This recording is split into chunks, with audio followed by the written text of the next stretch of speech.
황공의 최후. 심훈지음. 하루아침에 직업을 잃고 서울의 거리를 헤매 다니던 나는 넌덜머리가 나던 도해지의 겹방살이를 단념하고 시골로 내려왔다. 시골로 왔대야 내 앞으로 밭 한 떼기나마 있는 것도 아니오. 겨우 논맞이기나 하는 삼촌의 집에 다시 밥벌이를 잡을 때까지 임시로 덧붙이기 노릇을 할 수밖에 다른 도리가 없었던 것이다.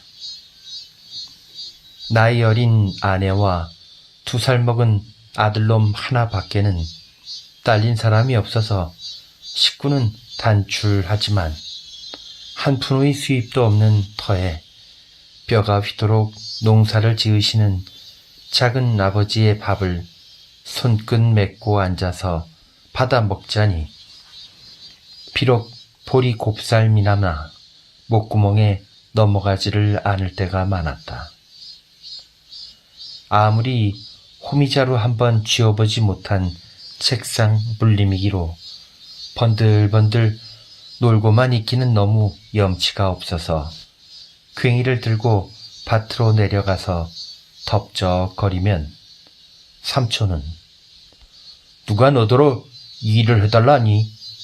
어서 들어가 글이나 읽어라 하시면서 사랑방으로 들여 쫓듯 하신다. 어떤 때는 책상 속에서 조미 먹은 논어와 시전 같은 길기를 꺼내놓고 꿇어 앉아서 읽으라고 하시는 것이었다.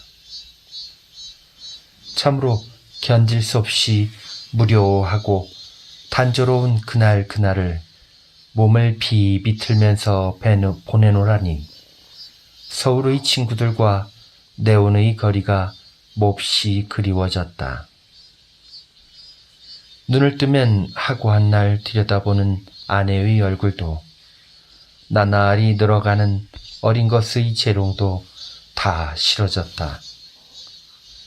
감방속같이 침침한 뜰 아랫방 속에서 사흘씩이나 걸려서 오는 신문이나 광고까지 뒤져보고 흙미지근한 호흡을 계속하여 누워있는 나 자신에게도 그만 염증이 나서 정 가슴이 답답할 때에는 자살이나 해버렸으면 하는 공상까지 하게끔 되었다. 그럴 적에는 동저고리를 바람으로 뛰어나갔다. 신장로가의 주막으로 가서 막걸리를 2사발이나 약 먹듯이 들이키고는 논틀 밭틀로 쏘다니며 휘바람을 불어 우울한 심해를 억지로 풀었다. 인전 몇 원 남지도 않은 퇴직금을 야금야금 막걸리로 녹여버리면 어떡할 작정이세요? 하고 아내에게 바가지를 긁히면서도 주막에나마 가지 않으면 말벗 하나 없는 곳이라 갑갑해서 미쳐 날 것 같은데야 어찌하랴. 철 아닌 굳은 비가 온종일 질금거리는 어느 날 황혼 때였다. 그날도 나는 침울한 방 속에서 뛰어나와 급한 볼 일이나 있는 것처럼 우산도 안 받고 주막 거리로 건너갔다. 아궁이 앞에서 술을 데우는 노파의 부직갱이를 빼앗아 가지고 건부를 긁어 넣으면서 비에 젖은 바지를 말리는데 무엇이 곁에 와서 바시락거리더니 살금살금 발등을 간지른다. 고개를 획 돌리니 그것은 토시장만한 노랑 강아지였다. 한 놈, 2놈, 3놈이 앙금앙금 기어 나와서 머리를 마주 모으고 아궁이 앞에 쪼그리고 앉더니 나부죽이 엎드려 풀을 쪼이는 꼴이 여간 귀엽지가 않다. 나는 그 중에 한 놈을 끌어안으며 오이, 요것들 보게. 언제 이렇게 새끼를 낳았수? 하고 주인 마누라에게 묻는데 나무가리 속에서 벼랑간 어미개가 으르렁거리며 달려들 형세를 보여서 얼떨김에 새끼를 놓아주었다. 저거 나 하나만 논아주? 하고 주인 마누라에게 두세 번 단단히 부탁을 한 뒤에는 나는 날마다 강아지가 보고 싶어서 저녁 되면 주막을 찾아갔다. 어미게 몰래 한 놈씩 안아주고 함치름한 털을 어루만져주고 앉아노라면 은연중에 적으나마 무슨 위안을 받는 듯 싶었던 것이다. 그러다가 젖이 떨어지기가 무섭게 인젠 요놈은 내가 가져갈 테요 하고 6마리 중에서 제일 탐스러운 수컷을 껴안으니까 주인 마누라는 안 돼요. 그건 우리가 먹일 테요. 저 문어리나 가져가슈 하고 내놓지를 않는 것을 술상을 들고 방으로 들어간 틈을 타서 바둥거리는 놈을 번쩍 들어 얼른 두루마기 속에다 숨겨가지고 휙나게 집으로 돌아왔다. 될성 부른 나무는 떡잎부터 알아본다더니 누렁이는 강아지 때부터 그 생김이 출중하였다. 순전한 조선의 토종이면서도 셰퍼드니 세턴이 하는 서양개만큼이나 두 눈에 총기가 들어 보이고 목덜미를 주면 가죽이 한 줌이나 늘어나서 얼마든지 자라날 여유를 보였다. 게다가 털은 금벼 이삭같이 싯누런 놈이라 개를 싫어하는 아내까지도 이렇게 탐스럽게 생긴 강아지는 처음 봤네 하고 머리를 쓰다듬어 주었다. 내가 자는 방 윗목에다가 희연 괴짝을 들여놓고 작은 어머니 몰래 목화 송이를 훔쳐다가 그 속에 깔아주고는 밤마다 토닥토닥 두드려 재워주었다.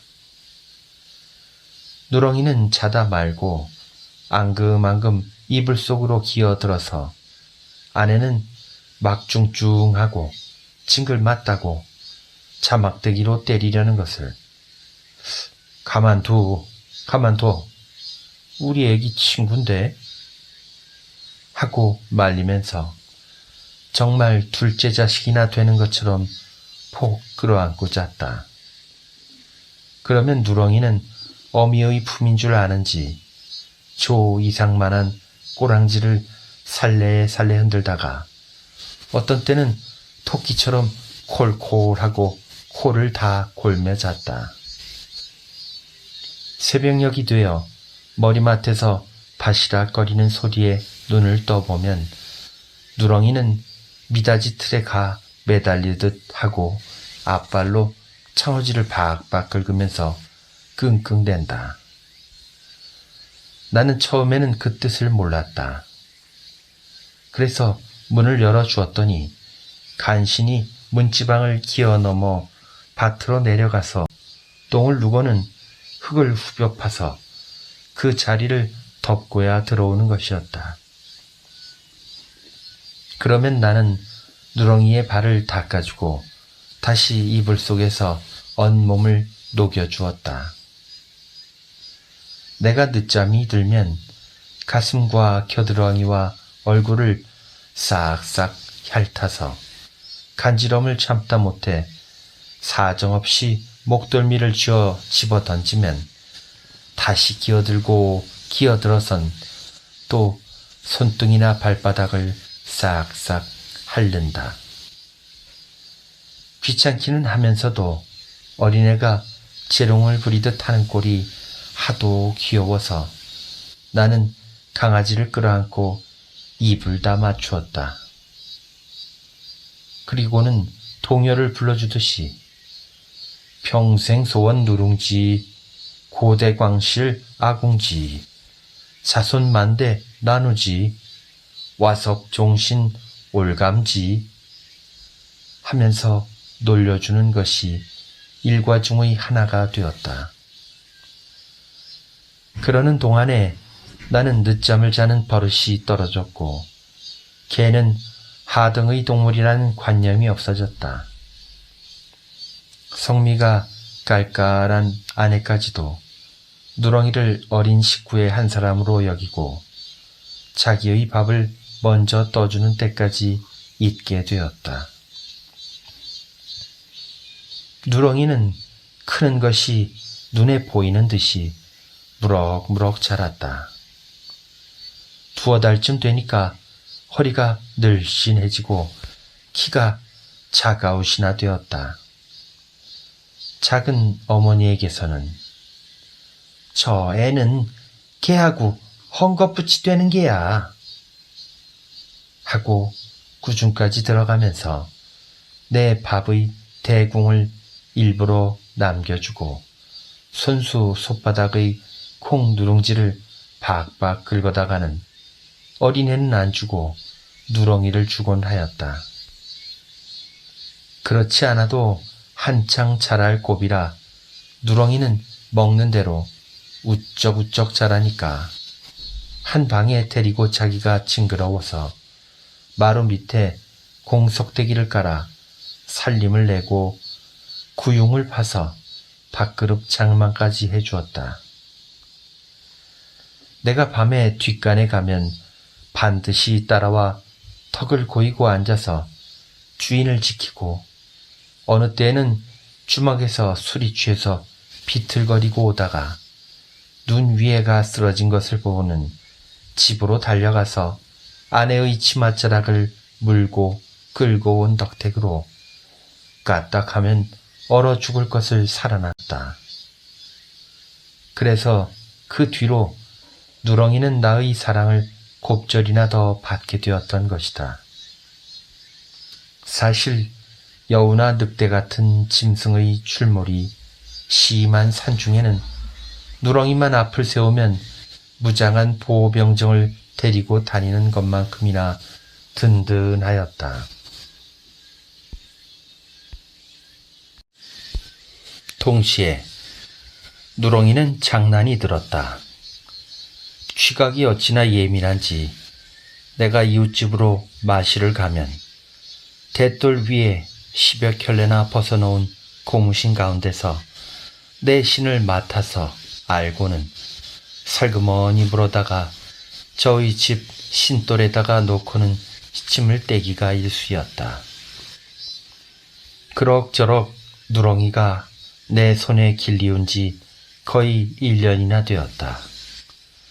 원체 숙성한 놈이라 벌써 암캐의 꽁무니를 따라다니고 봄철이 되니까 암내를 내고 이웃집으로 오입을 하러 가서는 이틀 사흘씩 돌아와 자지를 않았다.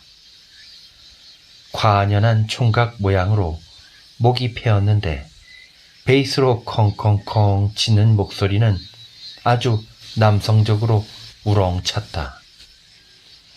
동네의 개들에게는 왕 노릇을 하거니와 한번 목청껏 짖고 내다르면 동네양아치나 중들은 문간에 얼씬도 못한다. 밤중에 안마루 속에서 짖으면 사랑채의 벽이 울리고 장지가 떨렸다. 도둑을 지키는 천직에 충실한 것은 물론 집안 식구의 밤추리까지 감시를 하는 것이었다. 그러다가 나는 두어 달 동안이나 서울로 올라가서 취직 운동을 하다가 실패를 하고 두 어깨가 축 처져가지고 내려왔다.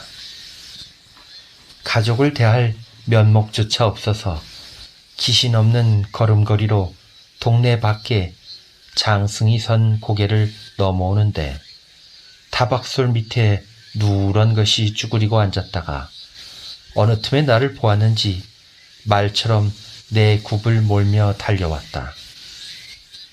오, 누렁이, 잘 있었니? 하고 머리를 쓰다듬어 주려니까 누렁이는 반가워서 견딜 수가 없는 듯이 길길이 뛰어오른다. 하고 어린애가 응석을 하는 듯한 이상한 소리까지 하면서 사뭇 몸부림을 하는 꼴을 볼 때 나는 누가 나를 이다지 반겨주겠니? 하고 한숨을 길게 내쉬었다. 귓바퀴에서 바람이 일도록 꼬리를 흔드는 누렁이의 목을 껴안아 주려니 부지 중에 콧마루가 저려지는 것을 깨달았다. 그동안에 누렁이는 엄청나게 컸다. 뒤에 따라오던 동행은 그 가이 개 호주만하이 하고 혀를 빼문다. 처음 보는 사람의 눈에는 더 한층 커 보였던 것이다. 집에 와서 들으니 누렁이는 내가 없는 동안 날마다 아침 저녁으로 장승박이 언덕으로 올라가 북쪽 하늘을 우러러 한바탕씩 짖고 내가 타고 가던 합승차가 지나간 다음 내리는 사람이 없는 것을 확실히 안 뒤에야 집으로 돌아오기를 하루도 빼놓지 않았다 한다. 개가 사람 한 목도 더 먹는다고 걱정을 하시던 작은 아버지까지도 저건 영물이야. 함부로 다루지 못할 짐승이다. 하시고 이를테면 경이 원지를 하시게까지 되었다. 누렁이는 자랄수록 얼굴 바탕이 넓어지고 두상이 둥글고 이는 쓰레빨 같은데 성미만 나면 신누런 앞털이 갈기처럼 뻗주하게 일어서는 것과 동체가 한아름이나 되는 대신에 아랫도리가 훌하게 빠진 것이 여불 없는 사자였다. 양지 쪽에서 낮잠을 자다가 기지개를 켜면 뒹구는 것을 보며 천연 동물원에서 본 사자와 같았다. 그래서 나는 그때부터 누렁아 하고 부르던 아명을 버리고 사지라는 별명을 지어 불렀고 어느 때에는 친한 친구 부르듯이 황공 하고 관명까지 지어서 불러주었다. 아닌 게 아니라 황공이라는 점잖은 이름이 누렁이에게는 잘 맞는 것 같았다. 그러다 황공은 나쁜 버릇이 생겼다. 워낙 걸대가 커서 여간 누른밥 찌꺼기쯤으로는 양이 차지를 않는지 쌀광 앞에 쭈그리고 앉았다가 참새도 날치를 하고 수채구멍을 지키고 있다가는 쥐도 움켜먹었다. 무엇이든지 벼락 불똥같이 달려들어서 한 번만 덥석 하면 그만이다. 그 동작은 꿩을 잡는 매만큼이나 빨랐다. 만일 돈 있는 사람의 사냥개 노릇을 하거나 외국에 태어나서 몇만 원짜리 정탐개가 되었다면 우유와 고기만 먹고 털 위에 털옷을 입고서 사람 이상의 호강을 할 것이다. 너도 팔자가 사나워서 조선에도 시골 구석에 태어나 누른밥 한 구융도 배멀리 못 먹는구나 하면서 나는 황공을 몹시 가엾게 여겼다. 그래서 막걸리나 마시고 돌아오는 날은 아내 몰래 내 밥을 통으로 쏟아주는 때도 있었다. 그러나 육식에 입맛이 붙은 황공은 고기를 먹고 싶어 죽을 지경이던가 하루는 내가 들로 산보를 다니는데 줄곧 따라다니다가 돌아오는 길에 범용이네 집 마당에서 닭이 서너 마리나 모이를 쪼아먹는 것을 보고 꼬리를 사타구니에다 끼고는 넙적 엎드리더니 벼랑간 꽁충 뛰어올라 닭을 물려고 든다. 닭은 깨깨깨하고 비명을 지르면서 사방으로 풍기고 암탉은 죽을 힘을 다해서 지붕으로 날아 올라갔다. 닭 쫓던 개 지붕만 쳐다본다는데 설마 물기야 하랴 하고 장난으로만 여기고는 멀찌감치 떨어져서 구경만 하고 섰으려니까 사지는 전신의 용기를 다하여 검정 수탉을 쫓아가더니 그만 덥석 물었다. 몸이 둔한 커다란 수탉은 땅 위에서 서너 자쯤밖에 솟지를 못하고 부두덕거리며 날다가 기어이 날개 쭉지를 물리고 말았다. 암탉들은 뜻밖의 환난을 당하고 지붕 위에서 꼿꼿해거리는데 사지에게 물린 수탉은 차마 들을 수 없는 외마디 소리를 지르며 물려간다. 범용인의 집에서는 닭장에 든 쪽제비나 튀기듯이 유게 유게 하고 사지를 쫓아간다.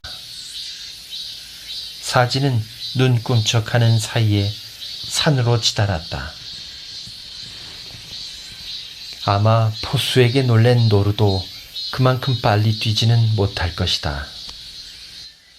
나는 개의 주인이 되는 책임상 단장을 휘두르며 헐레벌떡거리고 사지의 뒤를 쫓아 올라갔다. 처음에는 닭의 털이 버들개지처럼 나는 것만 보이더니 거의 한 칸통씩이나 뛰어간 사지는 호련히 그림자를 감추었다.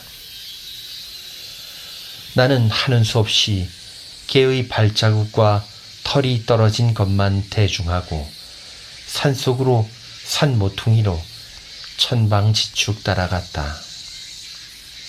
나무 등걸과 돌부리에 발끝을 채이면서 거의 산마장이나 숨이 턱에 닿아서 추격을 하였는데 바다로 향한 모래 언덕까지 와서는 발자국조차 끊어졌다. 황혼 때라 어둑어둑해지는 그 근처를 헤매이며 더듬어 보았으나 개도 닭도 온데간데가 없는 거야 어찌하랴. 나는 망단에서 소마로 이매의 땀을 씻고 섰는데 등 뒤에서 아 이게 아니유 하고 나중에 내 뒤를 따라온 범용이가 외쳤다. 가뜩이나 휘젓한 생각이 들던 판이라 깜짝 놀라 돌아다 보니 아닌 게 아니라 바위 밑에 가서 닭의 꼬리가 뼈쭈하게 꽂혀 있다. 벌써 잡아먹었나? 하고 어쩐지 손을 대기가 싫은 것을 혹시나 하고 꼬랑지를 끌어당기니까 묵직한 닭의 시체가 달려 올라온다. 닭은 그 날카로운 이빨에 정총으로 목줄띠를 물려 철철 흘린 피가 털 위에 엉겨 붙었는데 눈을 뽀얗게 뒤집어 쓰고 죽은 꼴은 끔찍해서 바로 볼 수가 없다. 저놈의 개가 여우 혼신이 씌었나? 어쩌면 저렇게 감자같이 파 묻었담? 하고 범용이는 울상이 되었다. 여우는 닭이고 무엇이고 물어다가 이렇게 파 묻었다가는 며칠 뒤에 썩혀가지고 먹는다고 한다. 그러자 어디선지 부시럭거리는 소리가 나기에 둘러보려니 맞은편 소나무 밑에 웅숭그리고 앉아서 나를 노려보는 사지의 파란 광채를 바라는 눈과 마주치자 가슴이 선뜻하였다. 사지가 정말 사자처럼 무서웠던 것이다. 나는 얼떨김에 이놈의 개! 하고 소리를 버럭 지르며 돌을 던졌다. 몹시 밉살스럽기도 하고 일변 무섭기도 해서 연거푸 돌멩이를 던졌다. 사지는 있는 힘을 다 들여서 물어온 것을 줄인 김에 오붓하게 뜯어먹으려다가 그만 주인에게 빼앗겨서 불평이 가득 찬 눈으로 나를 흘깃흘깃 돌아보다가 어디론지 자취를 감추었다.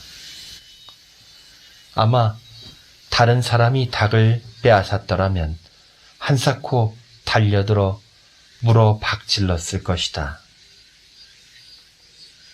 닭값은 물어주기로 하고 죽은 닭을 들고 내려와 보니 사지는 먼저 집에 와 있었다.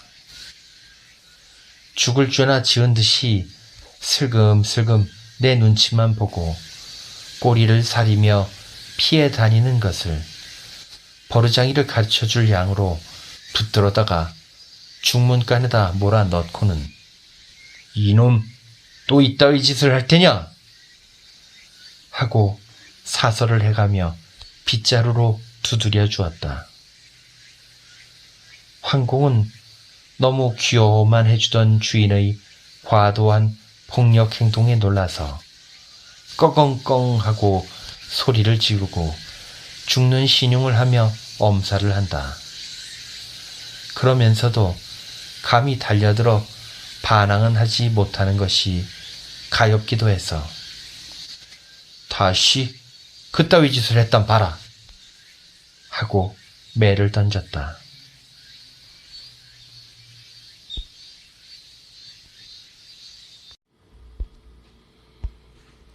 그날 저녁에 나는 닭고기 볶은 것을 맛있게 먹었다.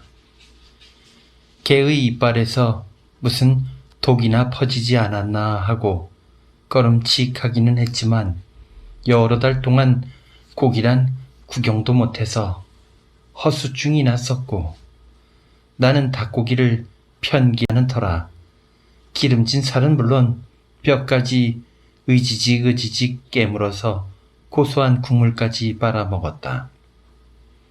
먹다가 마당에서 텁석텁석하는 소리가 들리기에 내려다보니 배가 훌쭉하게 꺼진 황공이 구융에다 머리를 틀어박고 멀겋게 탄 숭늉 찌꺼기를 핥아먹고 섰다.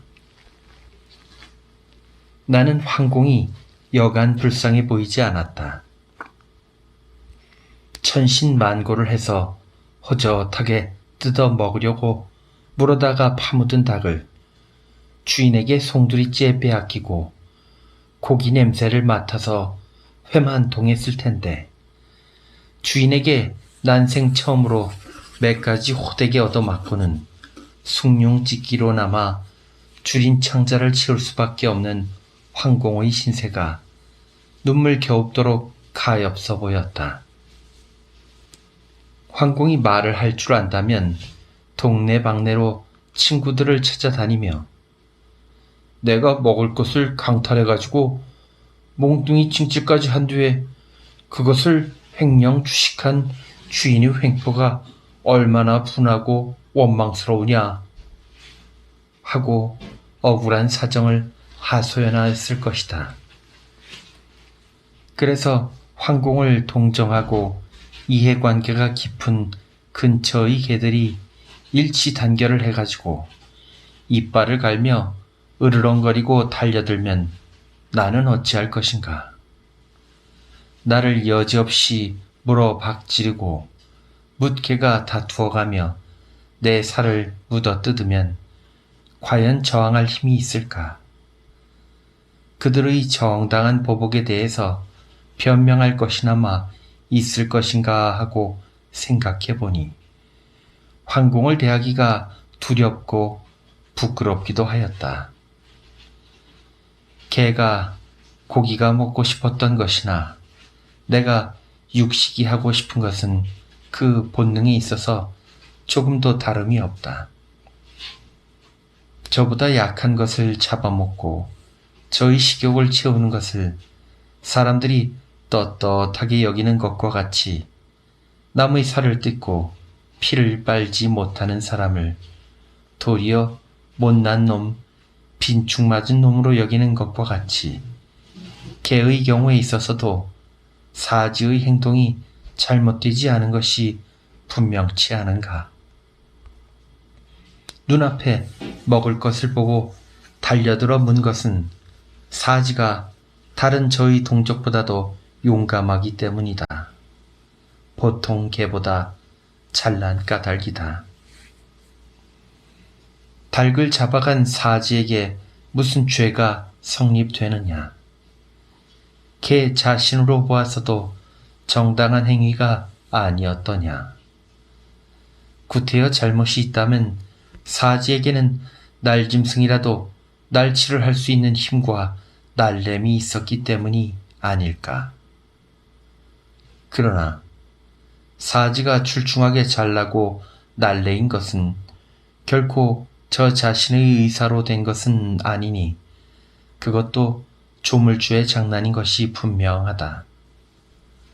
그런데 나는 나보다 약한 개가 물어다 먹으려던 그 개보다도 약하였던 닭을 잡아서 먹었다. 개의 토죄를 해주며 때려주기까지 하고 바로 그 개가 친히 먹을 닭을 뼈다귀까지 아지작아지작 깨물어 먹고는 입을 닦았다. 그나마 숭늉 찢기로 줄인 창자를 채우고 섰던 사지를 내려다보고 동정 비슷한 생각이 난 것도 그 닭을 맛있게 먹고 난 뒤이다.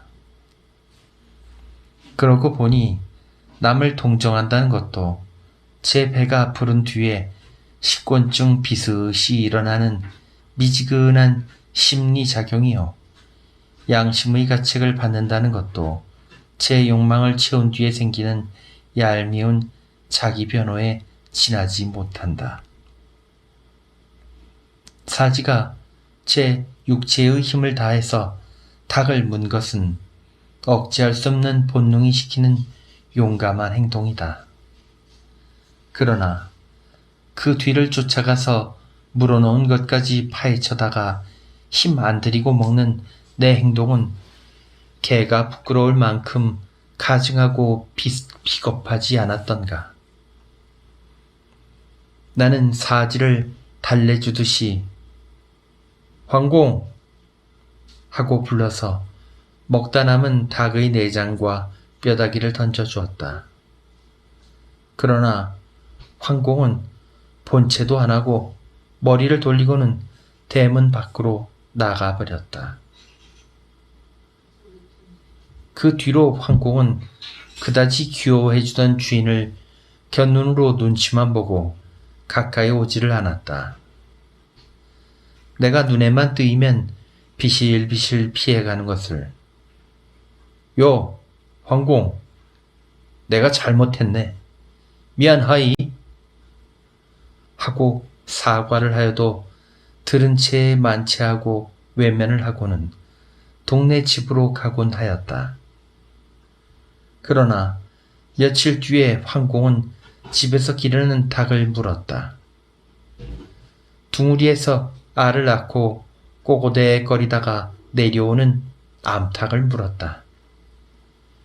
암탉을 꺼내려고 나온 아내의 눈앞에서 여발한 듯이 물고 눈 깜짝할 사이에 뒷산으로 치달았다. 물려가는 닭의 비명은 차마 들을 수 없는데 하얀 털이 마당 가득히 눈송이처럼 휘날렸다. 집에서 기르는 닭 중에서 값이 제일 비싼 레그혼인데 아이 잘 낳는 여편네 모양으로 앙바트하게 생겨서 오리알 만큼씩이나 한 알을 하루도 거르지 않고 낳던 씨암탉이었다. 책을 보다가 뛰어나간 나는 어안이 벙벙해서 마루 끝에 서서 바라다 볼 뿐이요. 개를 추격하려고는 하지 않았다. 먼저 먹은 후답답으로 두 번째 닭을 빼앗을 염치가 없었던 것이다. 머슴이 작대기를 들고 쫓아가는 것을 내버려 둬라, 내버려 둬 하고는 호령하듯 해서 말렸다. 같은 동물로서 피차의 제 힘으로는 억제할 수 없는 본능의 발작을 막을 권리가 없었던 것이다.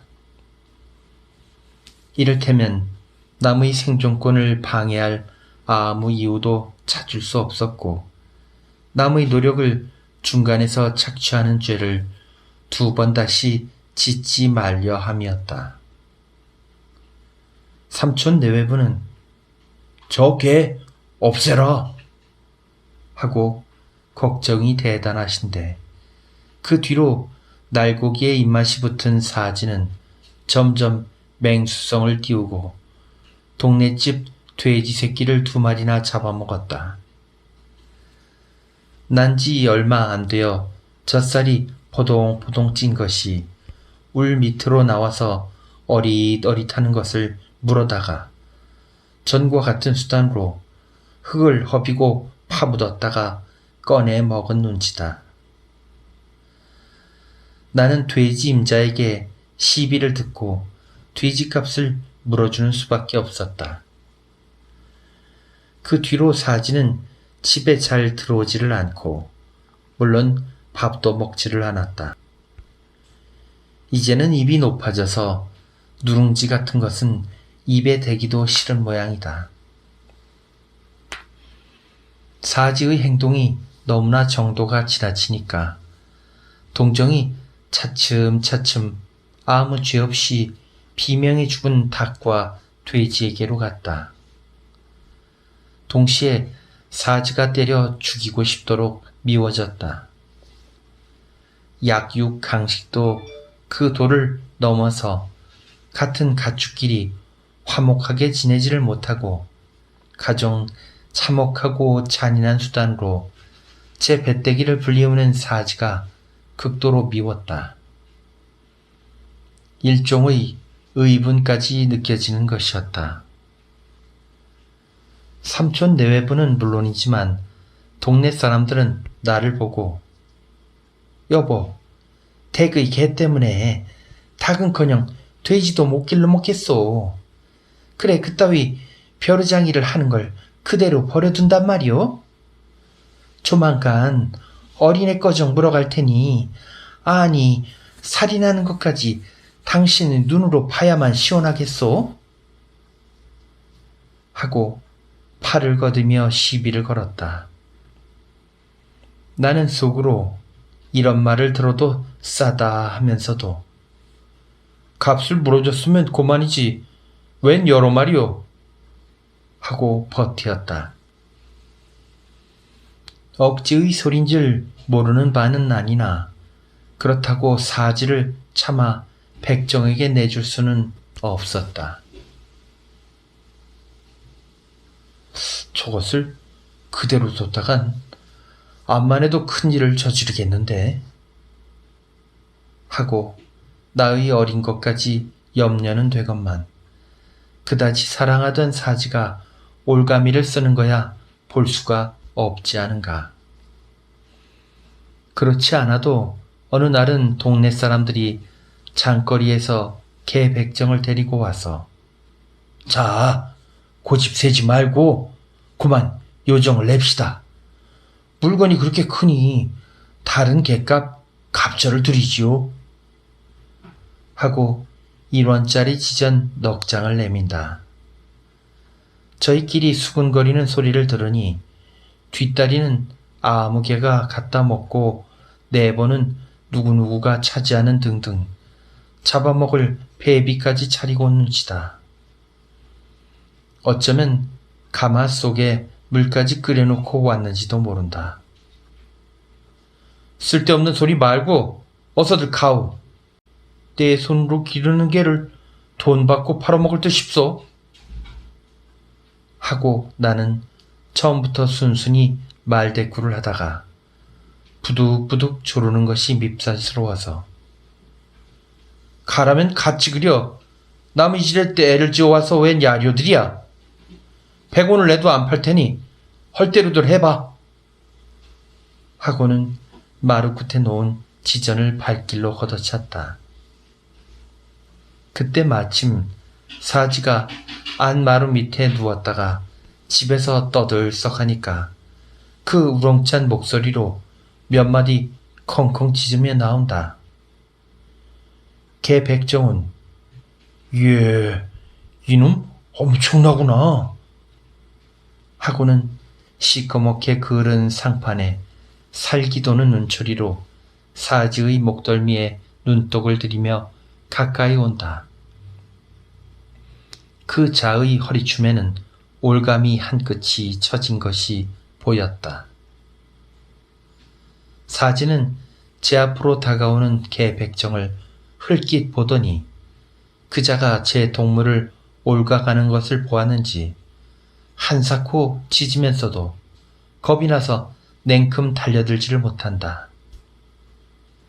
급한 김에 나는 사지야! 하고 목소리를 높여 불렀다. 사지는 내 목소리를 듣더니 비호같이 마루 위로 뛰어올라 내 곁으로 바싹 붙으면서 귀가 먹먹하도록 짖어댄다. 여느 때에는 마루로 뛰어오르는 버릇이 없다고 더구나 그동안이나 하고는 아주 불쌍견인 사이였는데 위급한 경우를 당하니까 주인에게로 달려들어 구원을 청하는 것이다.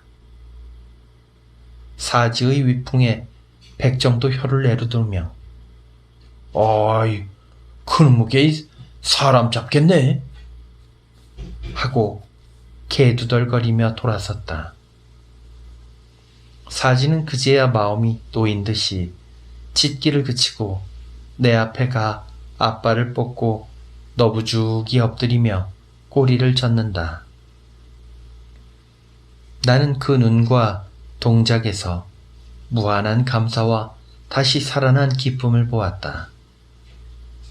황공, 너희는 아주 혼났지? 또 그따위 짓을 해봐라. 그땐 이렇게 올감지를 쓴다. 하고 두 손으로 목을 조르며 올가미를 씌우는 흉내를 내어보았다. 그러니까 그 얼굴에는 동물의 사나운 빛이 사라지고 내가 이불 속에서 끼고 자던 어렸을 때의 유순하고 천진스런 표정이 나타났다. 나는 그 애원하듯 모른 죄를 뉘우치던 듯한 누렁이의 얼굴을 한참이나 들여다보았다. 담배 한 대거리나 머리를 쓰다듬어 주었다. 그 뒤로 황공은 주인에게 새로이 충성을 맹세한 듯 전보다도 더 나를 따랐다.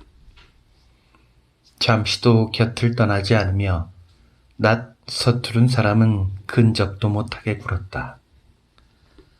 동시에 나 역시 황공에게 대한 동정이 더 깊어가는 것을 깨달았다.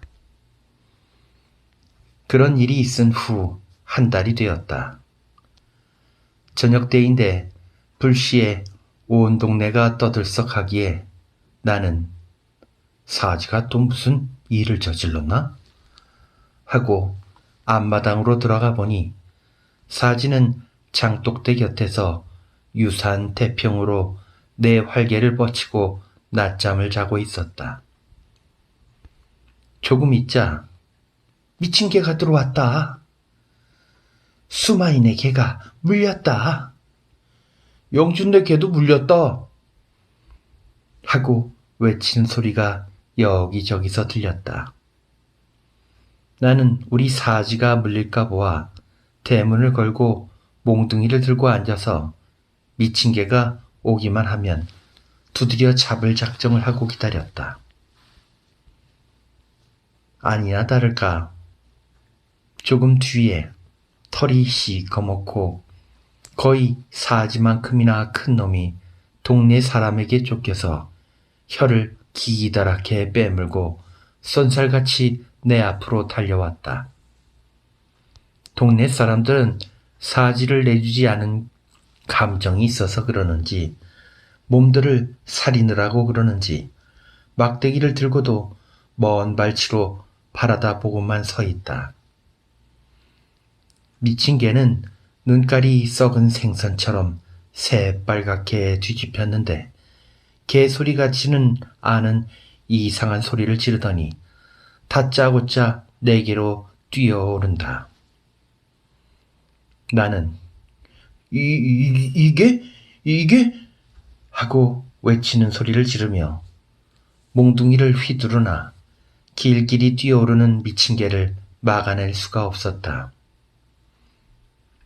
개는 미치기만 하면 평소보다 몇 곱절이나 기운이 들고 맹수 이상으로 날래지는 것인데 주사는커녕 의료기관도 없는 이 시골 구석에서 미친 개에게 물리면 사람도 미쳐나서 개소리를 하다가 죽는다는 말을 들은 나는 개와 싸우는 동안 머리끝이 쭈뼛거리고 아랫도리가 사시나무 떨리듯 하였었다. 삼촌은 마침 초상집에 가시고 머슴도 들에 나가고 없는데 안에서들은 내다들 보고 아이 저를 어쩌나 하고 부들부들 떨기만 할 뿐. 미친 개는 어느 겨를에 휙 하고 내 뒤로 돌아와서 바지자락을 물고 늘어졌다. 하마터면 종아리를 물릴 뻔했는데 겁결에 대또를 헛때려서 몽둥이는 두 동강이 났다. 그러니 맨손으로는 더구나 당할 장사가 없다. 쩔쩔매는 찰나에 미친 개는 씩 하더니 이리 같은 이빨로 내 발 뒤꿈치를 물었다. 에구머니 저를 어쩌나 하는 아내의 외치는 소리가 들리자 나는 사지야 하고 소리를 버럭 질렀다. 정 형세가 급하니까 구원병을 청하지 않을 수 없었던 것이다. 사지는 밖에서 내가 개와 싸우는 줄 알았는지 골통이 깨어져라 하고 아까 걸어놓은 대문짝을 막 들이받았다. 그래도 열리지를 않으니까 한 길이나 되는 수수깡이 울타리를 훌 뛰어넘어 안마당으로 내닫자 으르릉 소리를 한번 지르며 목덜미 털이 고슴도치처럼 일어서더니 주춤하고 물러서는 채 하다가 씩 하고 미친 개로 돌격을 하였다. 대번에 미친 개의 넓적다리를 물어 박지르는 바람에 나는 구원을 받았다. 요행 고무신 위로 물렸기 때문에 상처는 나지 않았다.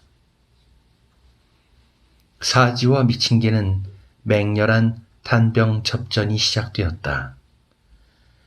씩씩거리며 으르렁거리며 엎치락 뒤치락 단판 싸움을 한다. 그제야 동네 사람들은 막대기와 쇠시랑 같은 것을 들고 모여들었다. 나도 사지를 응원하려고 막대기를 들고 덤볐으나 서로 한 몸뚱이가 되어 뒹구는 것을 얼러칠 수도 없어서 손에 땀만 쥐며 형세를 관망할 수밖에 없었다.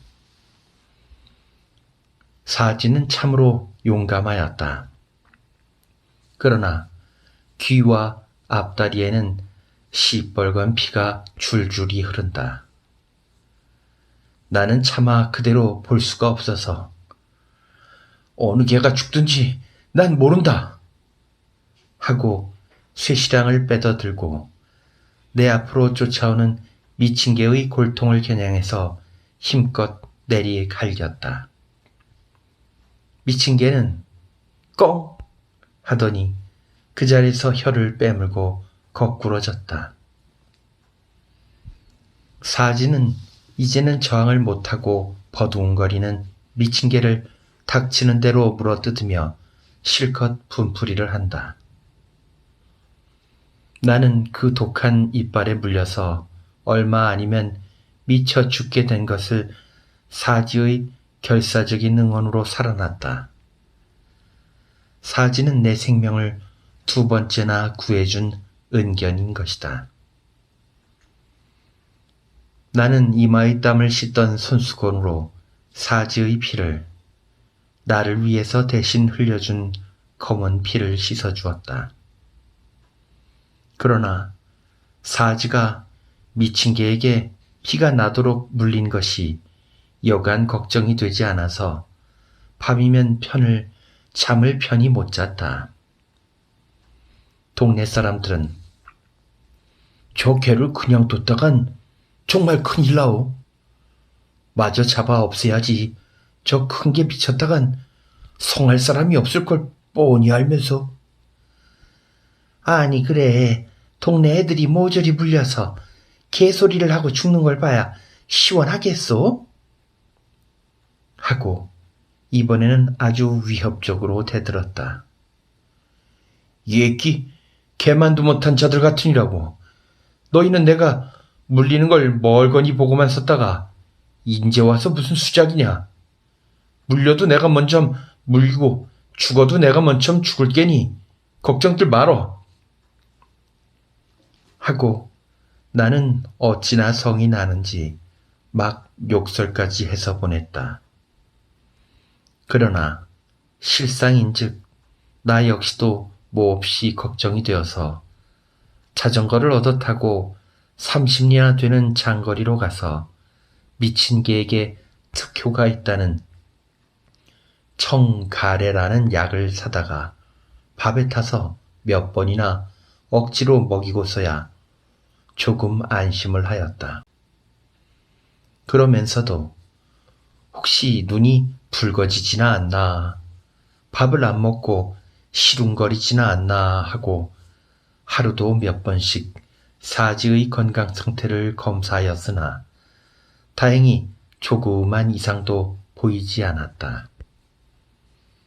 수만네 집 강아지와 영준네 개는 물려 그날로 핑계 좋은 김에 차밭을 먹었다는 말을 들었다. 그런지 한 달쯤 뒤에 삼촌의 심부름으로 50리도 넘는 군청에 볼 일이 생겨서 갔다가 비에 막혀서 사흘 만에야 집에 돌아왔다. 갈 때에는 황공이 비를 줄줄 맞으면서 한사코 따라오는 것을 주막집 부엌에다 가두고 갔었는데 멀리 고개를 넘을 때까지도 황공의 원망스러이 짖는 소리가 들렸었다. 집에까지 오니 내가 출입했다가 들어왔건만 보면 길길이 뛰어오르던 황공이 눈에 띄지를 않는다. 혹시 나 없는 사이에 그자들이 어찌하나 알았을까? 하는 불길한 예감이 언뜻 머릿속에 떠올라서 중간문을 들어서며 여전히 친구를 부르듯이 황공! 하고 점잖게 불렀다. 대답이 없다. 마루 밑에 공석을 깔아놓은 저의 침소에서 저의 식당인 부엌에서도 황공은 그림자도 찾을 수 없다. 아내에게 사지 어디 갔소? 하고 물어봐도 어디 갔는지 누가 알아요? 하고 톡 쏘듯한다. 며칠 만에 돌아와서 어린 것은 아는 체도 안 하고 개부터 찾는데 불평인 눈치다. 아 불사 늦었구나. 한 후회가 쇠망치처럼 뒤통수를 갈겼다. 며칠 전에도 올개미까지 차고 와서 나 몰래 사지를 불러내다가 들키고 나를 놀아보면서 돌아가던 개백정의 날카로운 눈초리가 내 가슴을 잘 드는 칼로 베는 듯이 선뜩했다. 나는 황공과 단짝인 암캐를 기르는 순돌이네 집으로 불이 나게 갔다. 가보니 그 집의 개만 부엌 앞에서 북어 대강이를 뜯고 있다. 나는 순돌이를 불러내어 우리 개 봤나? 하고 될 수 있는 대로 침착히 물었다. 순돌이는 어름어름하고 냉큼 말대답을 못한다. 아, 우리 개 봤어? 이번에는 조급히 채우쳐 물었다. 순돌이는 또다시 뒤통수만 긁더니 제가 알아요? 주인이 안 계신 줄 알고 아마 어쨌단 말이야. 나는 소리를 버럭 지르며 순돌이 앞으로 달겨들었다.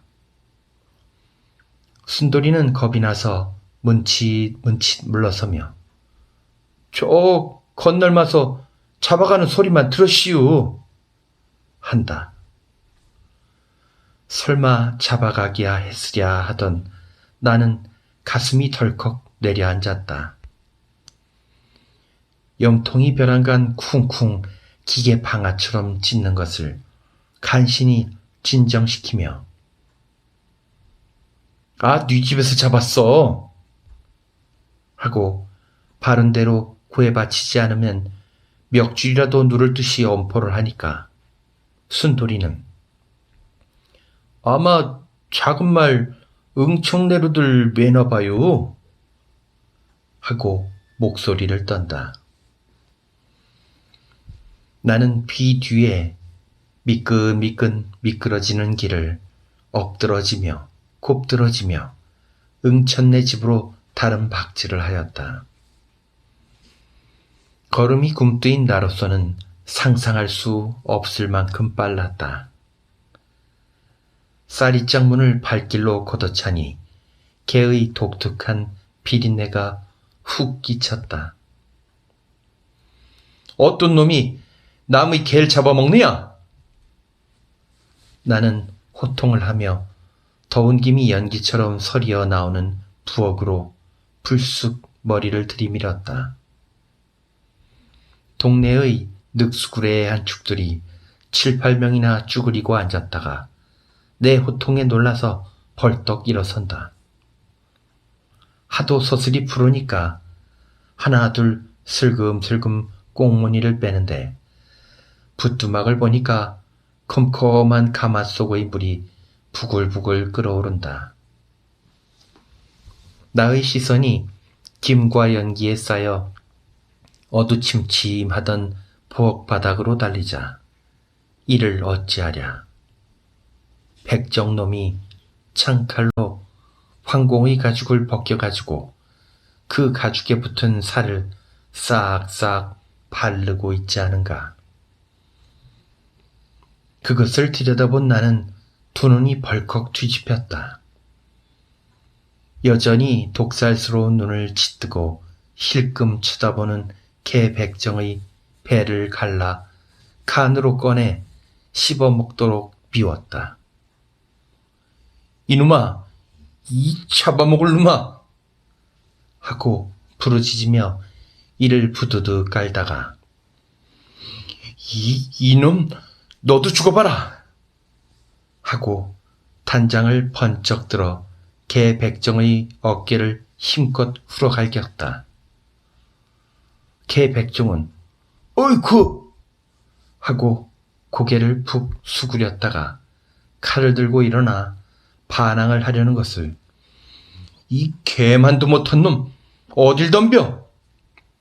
하고 물풀의 단장 끝으로 그자의 안가슴을 총창으로 찌르듯 푹 들이질렀다.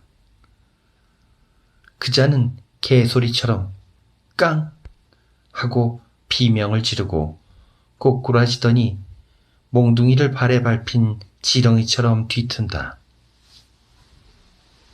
동네 사람들은 아니 미친 개를 잡았는데 왜 이러슈? 이건 너무 심하구려 하고 대들어 말린다. 나는 동경의 검극 배우처럼 두 손으로 단장을 들어 그자들을 후러갈기고 떠다박 지르고 하면서 미친 사람처럼 날뛰었다. 그 바람에 막걸리까지 받아다 놓고 군침을 흘리며 부뚜막 앞에 턱을 받쳐들고 앉았던 아귀들은 풍지박산을 했다. 그것만으로는 꼭두까지 오른 분이 풀리지 않았다. 사방을 휘휘 둘러보다가 외양간 앞에 세워놓은 괭이를 들고 들어가서 가마솥 뚜껑을 힘껏 내리찍었다. 유착한 솥뚜껑은 쩡 하고 두 쪽, 세 쪽으로 갈라졌다. 거품이 일듯이 부글부글 끓는 물속에서 떴다 잠겼다 하며 들먹거리는 것은 허옇게 가죽을 벗겨놓은 황공의 잔등이가 아닌가.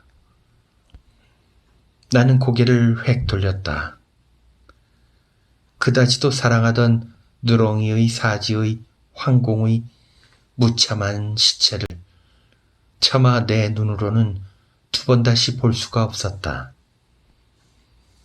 더구나 부엌 바닥에 백정이 살점을 훑다가 달아난 그 껍질은 내려다볼 용기가 없었다. 툭 붉어진 눈 알맹이는 반이나 빠져나오고 몸뚱이는 송두리째 벗기우고 살점은 갈갈이 찢겨 부엌 바닥에 납작하게 깔린 사지의 껍질. 그 신누런 털.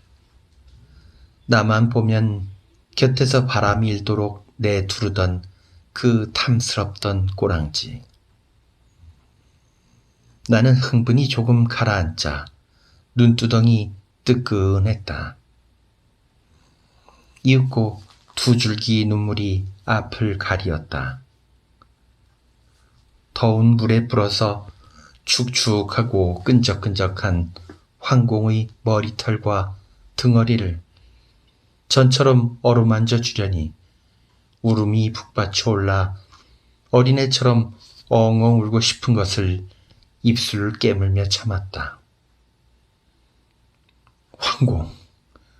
황공, 내가 잘못했다.